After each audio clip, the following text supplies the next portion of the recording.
Assalamualaikum warahmatullahi wabarakatuh. Waalaikumsalam warahmatullahi wabarakatuh. Perkenalkan, kami dari kelompok 8 mata kuliah Perancangan Aplikasi Mobile. Untuk kelompok terdiri dari saya sendiri, Dimas Fadli Saputra, lalu ada Tata Oki Chandra, lalu ada Saman Robi, dan Gilang Andi. Oke, presentasi akan segera kita mulai. Tata, tolong digeser slide-nya. Oke, yang pertama ada di konsep aplikasi.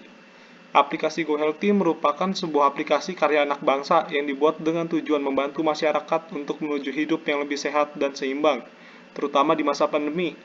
Yang kedua, dalam aplikasi GoHealthy ini memiliki beberapa fitur, diantaranya tugas sehat, membuat sebuah rencana keseharian agar pengguna bisa menjalani aktivitas yang seimbang berdasarkan aplikasi GoHealthy.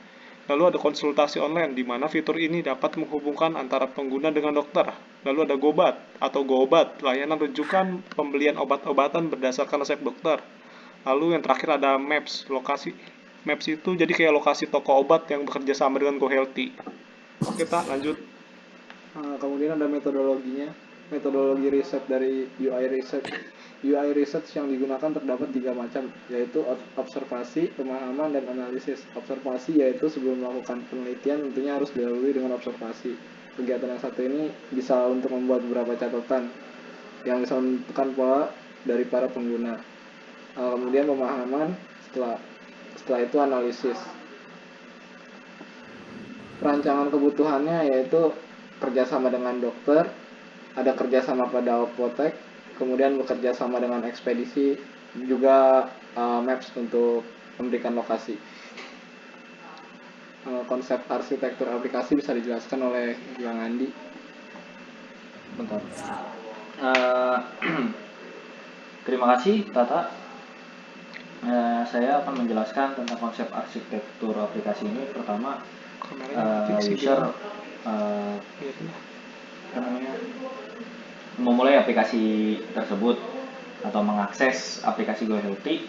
Nah, di situ ada tampilan login.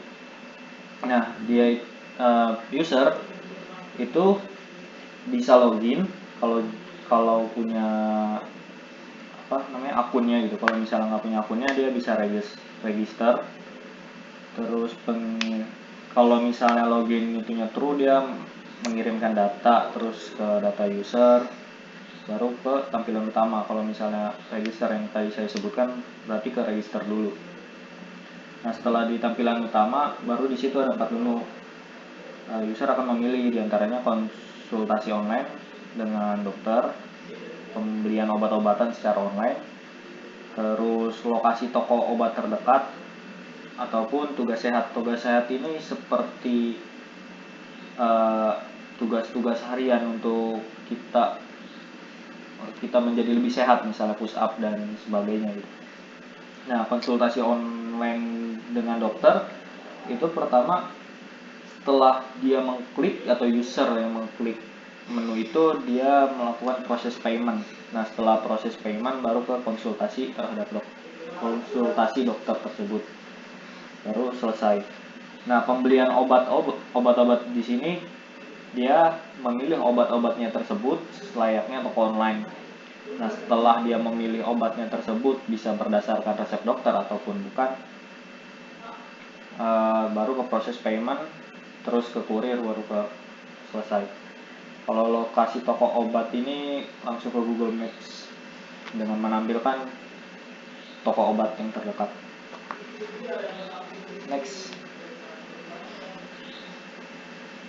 Di sini analisis fishbone. Pertama, masyarakat, kurangnya pengetahuan masyarakat terhadap penyakit yang dideritanya. Banyak sekali orang-orang menyepelekan ini penyakitnya gitu. Jadi dengan adanya ini, semoga bisa lebih tahu ataupun jadi lebih lebih efisien. Soalnya banyak juga yang menyepelekan gitu. Terus metodenya ini tidak aktif di sistem Dukcapil. Terus lingkungan, dengan kondisi lingkungan saat ini banyak virus dan bakteri yang berkembang biak. Ya, karena Indonesia ini lingkungannya tidak sebersih luar negeri seperti Jerman ataupun Amerika Serikat. Jadi banyak virus yang tersebar. Terus masih banyak kurangnya kesadaran masyarakat tentang bahaya penyakit di lingkungan sekitar dan manfaat dari teknologi informasi yang maju. Seperti yang saya bilang tadi, masyarakat masih banyak yang menyepelekan, terus juga masih banyak yang belum tahu teknologi informasi sekarang atau bisa disebut kudet, kurang update. Next, tak.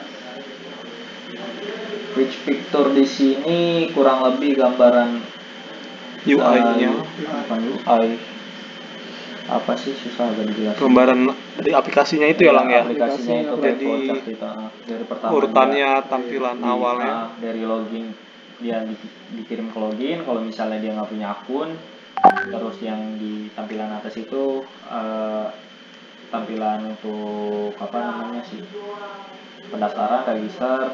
Terus kalau misalnya sudah login, dia ke tampilan menu.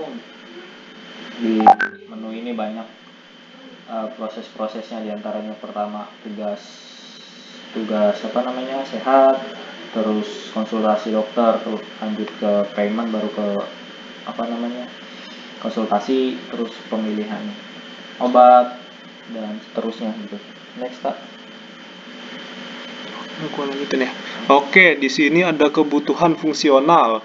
Aplikasi yang dibangun diharapkan user dapat mendaftar, terus dapat memantau pengiriman kurir secara online, lalu dapat melakukan interaksi dengan dokter secara online juga, dan memberikan notifikasi sebagai berikut. 1. Mendaftarkan pasien secara online melalui smartphone berbasis Android. Untuk saat ini baru Android. Lalu yang kedua, menampilkan status pengiriman secara online melalui smartphone. Jadi kayak ada trace-nya gitu ya, kayak resi. Lalu menampilkan profil dokter yang user ingin untuk berkonsultasi. Jadi biar kita tahu biar user tahu gimana dokter yang akan jadi lawan berbicara kita. Lalu menampilkan riwayat konsultasi ataupun pembicaraan antara user dan dokter. Lalu yang kelima, menampilkan notifikasi terkait pembayaran, pengiriman, dan tugas user. Jadi kayak status status berobatnya. Oke, lanjut tak. Lalu di sini ada kebutuhan non-fungsional. Analisis kebutuhan non-fungsional dibagi menjadi dua, yaitu analisis kebutuhan perangkat lunak dan analisis kebutuhan perangkat keras.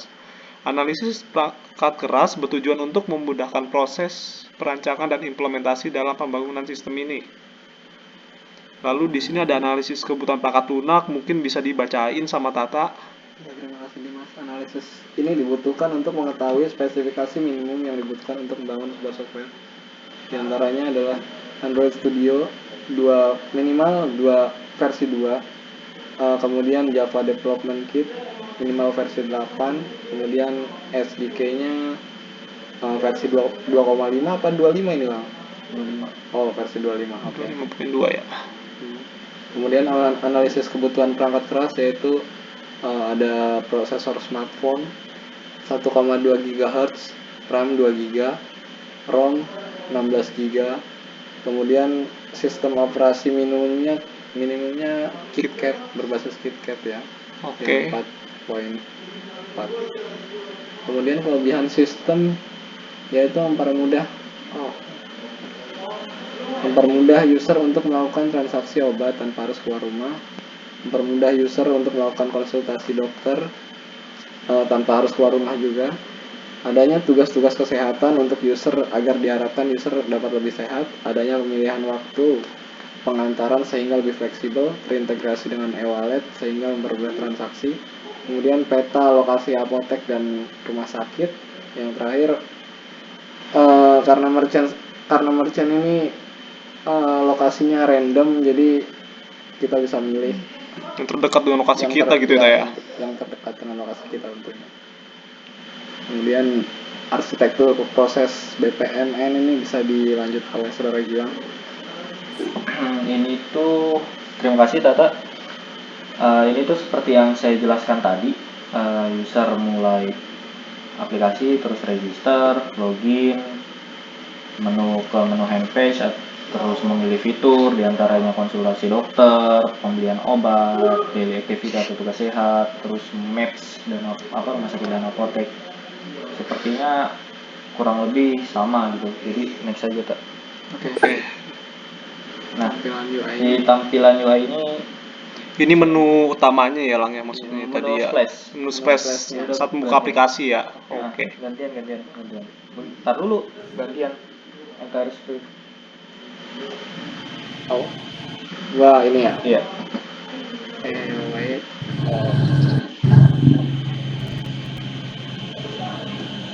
Bentar, kok gua nggak bisa keluar ya? Udah tampil. Ini gua nggak bisa keluar. Skip. Nah. Oh. Bener.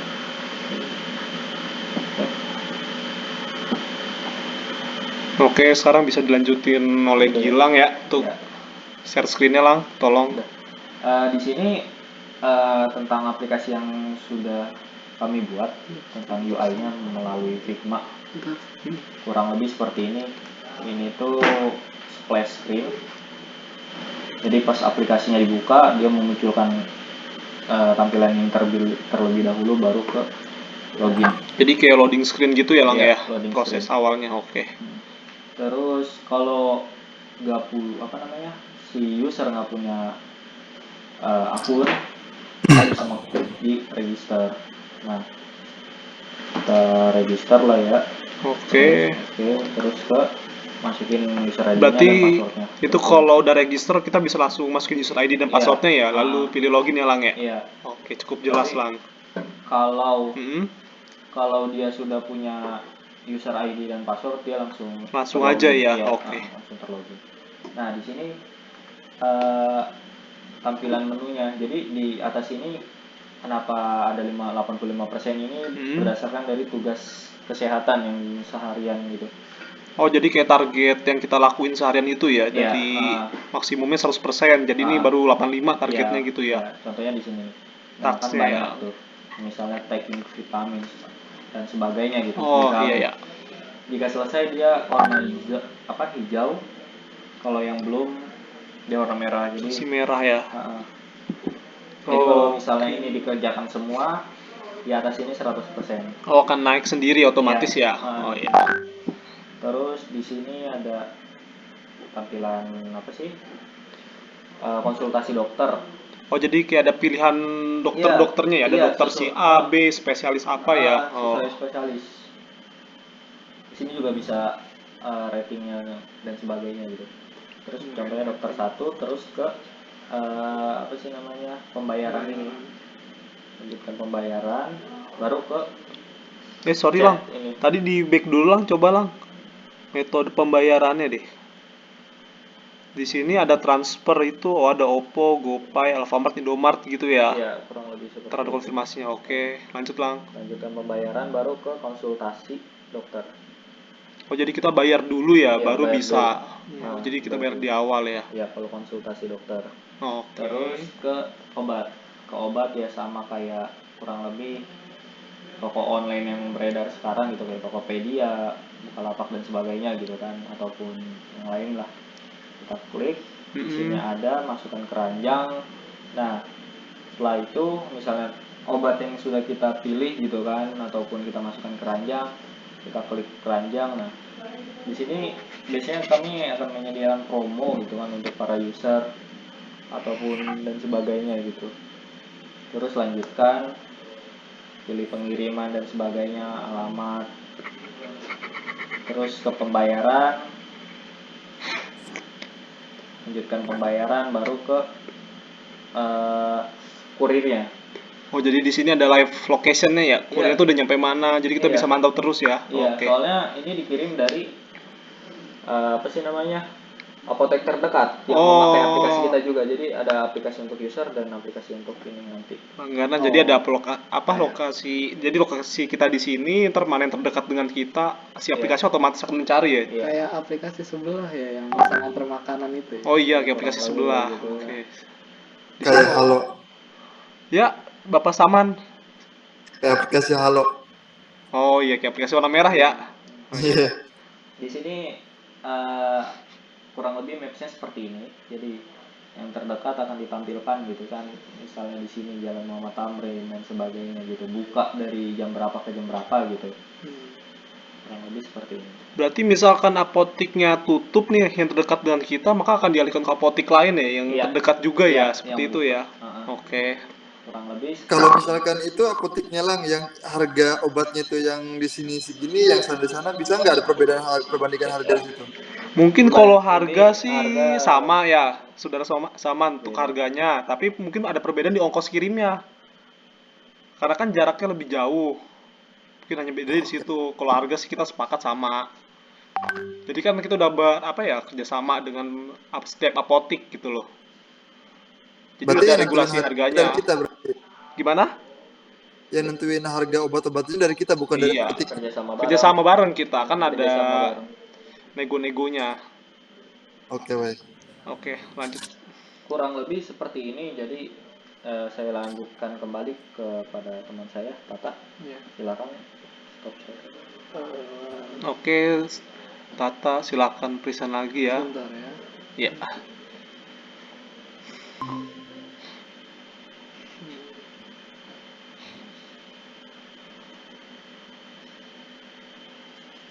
Berarti sampai mana ya? Tampilan Sampai sini UI ya. Tampilan UI terakhir ya.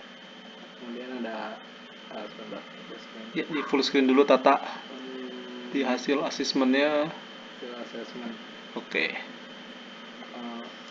Hasil asesmennya yang pertama ada dimensi konten. Isi konten dari aplikasi GoHealthy sudah sesuai dengan tujuan dan requirement yang dijelaskan dalam bentuk diagram. Kemudian ada dimensi akurasi.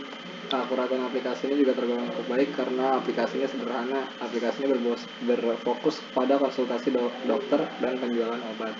Kemudian dimensi format. User interface pada aplikasi GoHealthy tergolong mudah digunakan. Dimensi ease of us, karena aplikasi ini tergolong sederhana, hampir semua kalangan dapat menggunakannya. Kemudian terakhir ada dimensi timelines. Sistem ketepatan waktu pada aplikasi ini tergantung oleh jumlah user. Karena kapasitas server terbatas, ketepatan waktu masih kurang memuaskan di saat trafik pengguna sedang tinggi. Oke. Boleh dilanjut, Tak?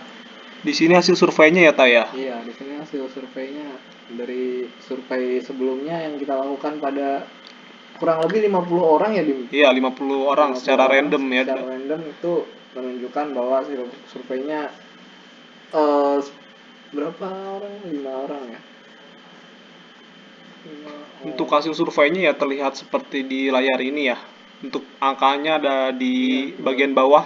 Cukup. Ada kategorinya, ada yang memuaskan, cukup dan kurang. Iya, lebih kepada cukup ya. Jadi hasilnya cukup netral. cukup netral. Ya, boleh dilanjut, Tak? Oke, di sini ada hasil dari kesimpulan yang didapat dari atas melalui hasil survei yang tadi ya. Satu, hasil dari respon yang didapat dari survei sudah memenuhi kriteria dalam perancangan aplikasi yang dibuat. Yang poin 2, hasil dari estetika UI UX dari jumlah yang di atas kita dapat simpulkan bahwa UI UX sudah memuaskan di mata user. Terus nomor 3, hasil dari tingkat kepuasan isi konten dapat dilihat dari feedback di atas mulai dari penempatan konten dalam sebuah layer.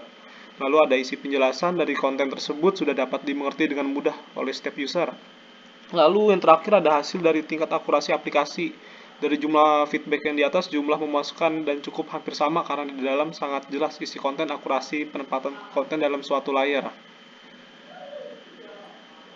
Oke, sekian dari kelompok kami. Kurang lebihnya mohon maaf. Wabillahi taufiq wal hidayah. Wassalamualaikum warahmatullahi wabarakatuh. Waalaikumsalam.